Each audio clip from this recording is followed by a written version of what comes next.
Nigeria's booming illegal oil refineries. By Will Ross.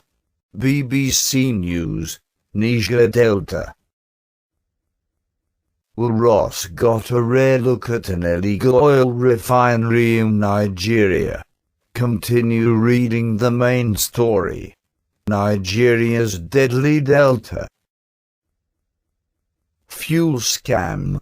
Decision time. Precarious oil amnesty. World oil pollution capital. Blood oil dripping from Nigeria. The vegetation ended abruptly and the color of the landscape turned from green to black. I was getting a rare look at the booming trade in refined stolen crude oil in southern Nigeria. Here is our business place. A man, who did not want to give his real name but asked to be called Edward, told me as we walked around a remote, heavily polluted palm tree-fringed creek in Oganaland in the Niger Delta.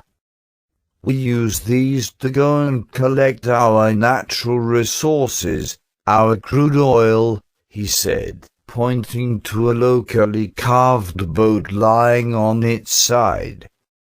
In the middle of the night, to avoid detection, they break into the multinational oil companies' pipelines and help themselves. Continue reading the main story. Start quote. We settle with the army people. If they see money in your hand, they will take that. Edward, illegal oil dealer. Dotted along the creek were dozens of large drums used for boiling up the crude oil. They had pipes protruding from them leading to troughs into which the products are collected. Kerosene and petrol for the local market and diesel which is taken away on barges or inland on trucks by traders. Next to each homemade refinery are pits full of bitumen which is sold to road construction companies. Almost 400 people work here and every night we produce around 11,000 liters of diesel, said 32-year-old Edward, adding that his elder brothers had learned all about the business in Bakasai, near the Cameroonian border with Nigeria. Fatalities. The work is dangerous. They have to be extremely careful to ensure the waste product, gas, does not ignite and cause an inferno. Most people who live in the creeks of the Niger Delta do not benefit from the oil wealth. It is so dangerous, but there is nothing else we can do in order to make a living, said a 25-year-old man who asked me to call him Andy. Many of our brothers have died and are injured. We also get diseases from it and get rashes on the body. I was told the last fatality was in 2011. The military is supposed to be stopping all this and some operations have been disrupted, but the effort is seriously hampered by the desire to get in on the action. We settle with the army people. If they see money in your hand, they will take that, Edward said. If not, they will take products from you. If we have 10 drums, we will give them 2, he said, adding, it's very normal. Nigerian Finance Minister Ngozi Okonjo-Iweala told the London Financial Times recently that the trade in stolen crude had led to a 17% drop in official oil sales in April, equivalent to around 400,000 barrels a day. That is a whopping $1.20 BN. 772 meters lost in a month. This includes oil that was not stolen but stayed underground as a result of shutdowns due to break-ins. Shell puts this figure for the entire Niger Delta at around 150,000 barrels per day. The huge discrepancy is a sign of how difficult it is to get the facts in the murky world of Nigerian oil. Oil theft is not new here. Before the 2009 amnesty that pacified the Niger Delta, militants used to break into the pipelines to get money to buy weapons. The peace has enabled the oil companies to significantly increase their oil production, which means much more money for the government. So for now the oil theft might be seen as a relatively minor irritant. False pipes. But how wise is it to allow lawlessness to continue in an already neglected, fragile region of Nigeria so critical to the nation's economy? There is concern about the environmental damage oil spills cause to the region. The government is setting up a task force which will also include officials from oil companies as well as the military. But few analysts expect concrete action. Too many people are benefiting, including former militants. Most of the stolen crude is pumped straight from the pipeline onto barges, which then transfer the valuable load onto ships waiting offshore, an operation known as bunkering. These ships then head to refineries around the world.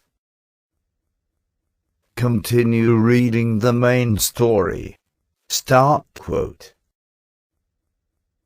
It is like a business in the community, even some of the chiefs are involved. Packer Jack, Shell official. It is a huge problem and it is only getting worse, says Philip Mshelbiller of Shell Petroleum Development Company of Nigeria. For us we lose somewhere between 40,000 and 60,000 barrels a day to crude theft, and this is only what is lost in the metered sections of our pipeline. The large proportion we think ends up in refineries around the world. The oil companies' hands are tied, as they do not have the power to arrest anyone or to intervene. They have to rely on the military response, which is clearly ineffective.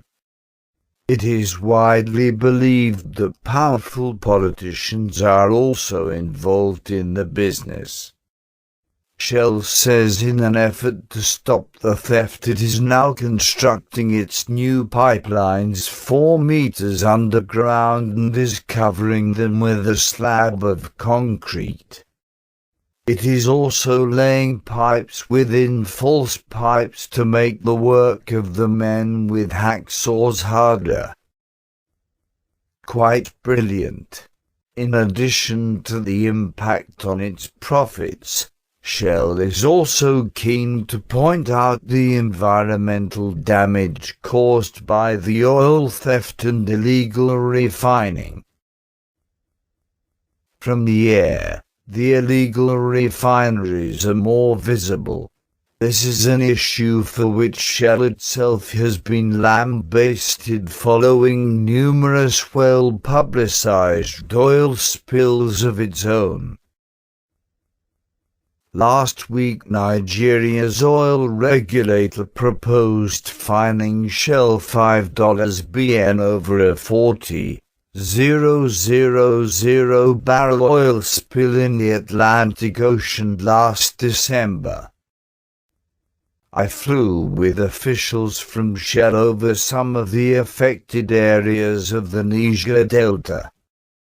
From the air you see not only the scale of the oil theft, there are dozens of similar sites to the one I visited, but also the oil sheen on the water and the complex labyrinth of creeks and channels which the men involved in the illicit business use to their advantage. They are quite brilliant at it. They are hard to detect because there are so many creeks. You can't block all of them, and these guys are native to the area. They know all the creeks, said Mpaka Jack, who is in charge of surveillance of the Shell pipelines. The oil companies rely on the military to police the lawless Niger Delta. The company has contracted more than 9,000 people to keep watch of the pipes, but it admits there is a possibility that some of these workers turn a blind eye for a cut of the illegal business pie. If the military joint task force is really committed and with help from the communities, we can bring this to the barest minimum. But without that commitment it won't happen, because it is like a business in the community. Even some of the chiefs are involved, Mr. Jack said. Back at the refinery, Edward and his brother Andy headed home to get some sleep before another night shift. Both men said they would like to find a way out of the business, but saw no options in an area which has seen little development despite the billions of dollars that were pumped from the now abandoned Shell wells dotted around the village. I finished my secondary school with 2 grades and 7 credits. But I had no financial support to continue my education, so I'm just doing this business with my brothers, said Andy. It seems somewhat ironic that in a place so rich in resources, poverty is trapping people in this dangerous, illegal business.